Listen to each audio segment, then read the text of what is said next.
welcome back to Tactics Talk with Guido. Thanks for tuning in. I appreciate your support of the channel. Hey, we're going to call this one Fall Back and Regroup.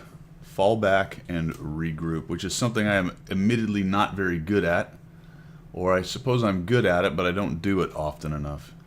It's going to a weak flank and realizing it's time to get out of dodge. And you will find at the higher tiers, especially around tier 10, 9 or 10, even up to tier 8 really, that if you attempt to go to a weak flank and hold it, you're going to often have a bad day. Now, I have plenty of videos showing myself doing that, but it tends to be in the middle tiers, 6 to 8, not facing other tier 10s. At tier 10, because all the guns are so accurate, the players are generally better, and the tanks are more capable in vision, speed, and armor. You'll often find yourself getting rolled up quickly if you go to weak flanks and then attempt to hold them, especially against any kind of determined enemy push. You see we've logged into Erlenberg, which is going to get quite a bit of change, as I understand, under the HD maps. But I'm in my AMX 30B, French tier 10 medium tank in a 357. So while there are tier 10s here, there are not a whole bunch of them.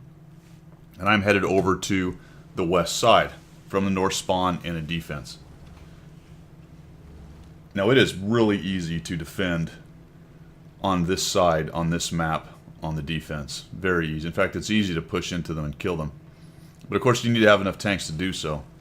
So I have a fast medium and I plan on getting up here and looking for early shots on someone. But I noticed right away that the majority of my team is headed off to the east, to include all of my scouts, unfortunately. So usually what you're looking for is a scout to get up in this area and give you some essay on what's coming up the hill. And maybe even get some shots down here long range. Some good sniper shots. But I can see that that's not happening, and I already know that I've only got a Tortoise, an Oho, a Conqueror, and myself. And that is not looking very good. I get another piece of information here because I've got a really aggressive RU-251 coming in here, and now he knows that the only thing up top here is me, and he may have seen the Oho trundling and maybe the Conqueror. What he has proven to the enemy team is that there is just really not that much over here. So as I see this develop, the JPZ, I'm not sure if he was late to get into it or if he decided he wanted to hang out on that back edge way back there, down there, but he's still there. And the Tortoise has turtled, as tortoises are wont to do, up against that building. So I decide it is time to leave. Pretty proud of myself. Usually I would stay there and fight, but you'll see that they have a pretty determined push coming in there with quite a few tanks. And the RU is still scouting. See, he has realized that this is a weak flank and he's got guys out in the open, and he can entice his own team to move forward if he's up there. That also typically means that he's got quite a force following him up, and he feels emboldened and able to continue to go in there and look for shots for his team. So there's the RU rolling around. I'm trying to get long range shots on him.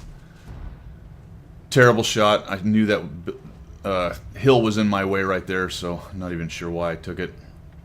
Trying to see if I can get the AMX. And now I'm playing a bit of the vision game, but I'm doing it poorly because I'm well inside. If you can see where the RU is right there on the mini-map, I'm well inside the spotting range. So I was trying to get greedy on a few shots right there, and now what I'm going to do is take myself to the edge of the spotting range. Unfortunately, I'm still there when that guy pops over and he sees me. I'm lucky I don't take a shot in the back from the IS-7. He's decided to look right at the JPZ rather than take those juicy shots at me or the Conqueror. And now I am outside of their view range, but still within render distance. You can see the difference between the white line, the green line, and the yellow line. As long as they're inside that yellow line and outside the white one, I'm not going to get spotted. Unless one of their other tanks gets closer. So now I'm just trying to take these long range sniping shots. The other thing you can watch happening right now is you can see that in the south part of the map, that big push that we had in the south, at least they took all the tanks down there and pushed into them. So they've rolled up some of the tanks, and I continue to take terrible shots. And now they have crossed, and they have the enemy stuffed into about a quarter to maybe a third of the map. So this is where we start getting map control, and the question is, what are we going to end up doing with it? That is just lucky. It goes into that weak spot right underneath his track right there, tucked up under there. Thank goodness I wasn't shooting heat, or the track would have eaten it. A little bounce off of his turret armor in the back, and as you look at the mini-map and what's happening now, you can see that they've probably turned around to deal with the threat in the back and the guys crossing the middle. So now it's time for us to look at all the tanks we have camping back here by the cap. Time for us to get forward and start doing something about it. And this aggressive 251 stymies me again a little bit because I'm getting spotted. I don't want to go raging out into that open field about where the JPZ is and let tanks like this IS-3 here just have a shot at me. And IS-3 ceases to be a problem because the JPZ ammo racks him in one shot, and that was a huge benefit to our team. And now I'm going to push in, and that RU continues to spot, looking for shots for his team. But at this point I've got to accept that I'm going to be spotted. If I hang out to the right, hug the right side right here, I do have some low ground, should minimize my exposure. It's not going to make me unexposed, but should minimize. I'm able to track this guy. Make a mistake here coming to the right of him, which allows his gun to get down on me.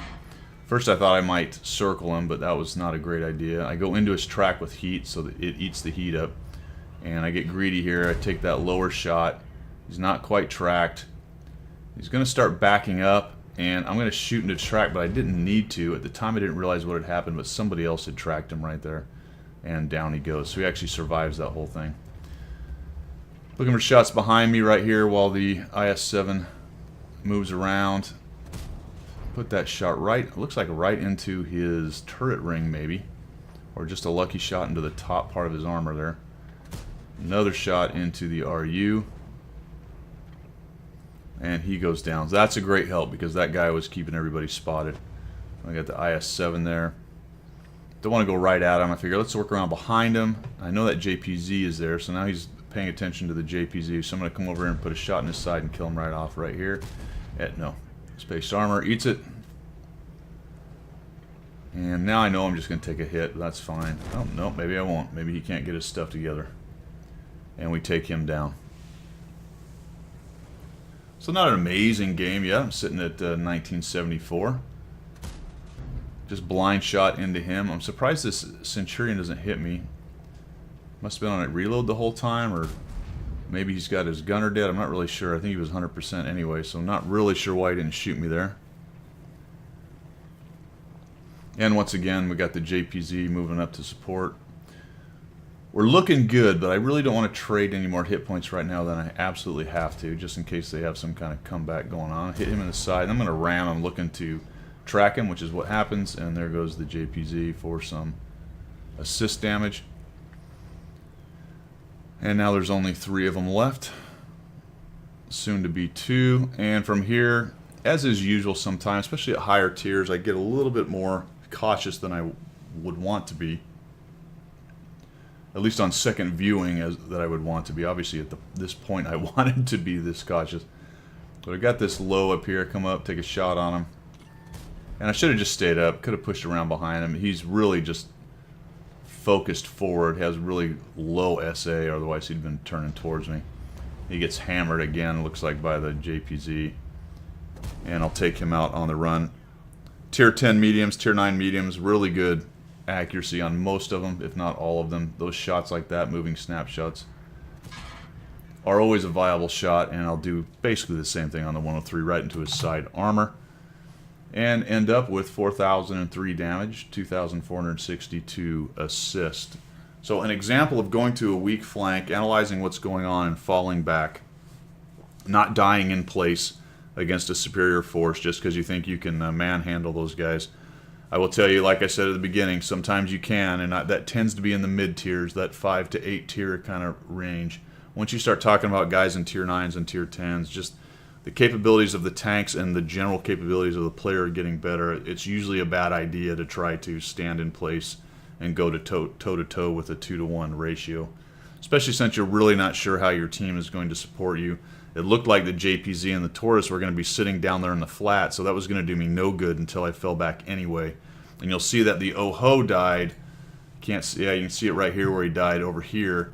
You can get to that backside and spot them, but the problem is it's so exposed to right where I'm sitting right now to crossfire that it's just not a viable spot. So I'll drive all the way back over here and start defending the cap, defense in depth, and use a little bit of the spotting range and draw range action right there. And then when it looked like things were better off, pushing back in and helping your team clean up. Alright guys, I hope you liked what you saw. I hope you learned something. If you did, make sure you subscribe. And as always, we will see you.